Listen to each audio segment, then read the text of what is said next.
మిరియాల చారు ఎలా చేసుకోవాలో చూద్దాం. కొత్తగా చూసేవాళ్ళు ఈ ఛానల్ని సబ్స్క్రైబ్ చేసుకోండి, ఒక లైక్ కొట్టండి. మిరియాల చారుకి కావలసిన పదార్థాలు. జీలకర్ర, కందిపప్పు, నల్ల మిరపకాయలు, చిన్నుల్లిపాయలు, 2 ఎండుమిర్చి, నిమ్మకాయ అంత చింతపండు, కరివేపాకు ఇవన్నీ తీసుకోవాలి ఫ్రెండ్స్. ఒక బౌల్లో చింతపండు తీసుకొని నానేసి దాంట్లో 2 గ్లాసులు నీళ్ళు వేసి స్టవ్ మీద పెట్టుకోవాలి ఫ్రెండ్స్. అర స్పూన్ పసుపు చాలు ఫ్రెండ్స్. అర స్పూన్ సాల్టు, రుచికి సరిపడంత వేసుకోండి. నేను అర స్పూన్ వేస్తున్నాను, రుచి చూసుకొని మళ్ళీ వేసుకోండి. 2 ఎండుమిర్చి, 2 చాలండి. మళ్ళీ మేము తాలింపులో వేస్తాము. కొద్దిగా కరివేపాకు వేసి స్టవ్ మీద కాస్త మరగనియాలండి.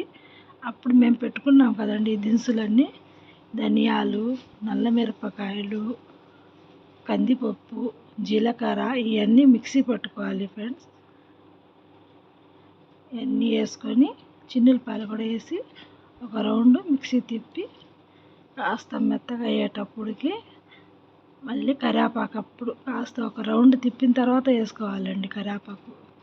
పచ్చి కరివేపాకు వేసుకుంటే వాసన బాగుండిద్దండి.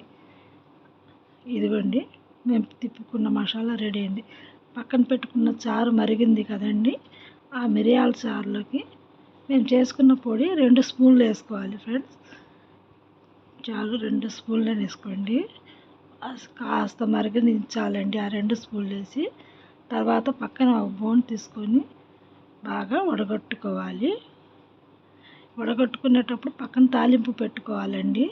కొద్దిగా నూనె, జీలకర్ర, కరివేపాకు, 2 ఎండుమిర్చి వేసి పక్కన కొట్టుకుంటున్నాం కదండి. మిరియాల చారు బాగా వడగొట్టుకోవాలండి.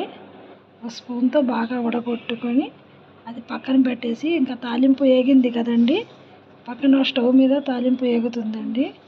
ఇదిగోండి, మిరియాల చారు అంతా శుభ్రంగా వడగొట్టుకుని పక్కన పెట్టుకున్నానండి. ఇదిగోండి, తాలింపులో వేసాను. రుచికరమైన మిరియాల చారు రెడీ అయిందండి.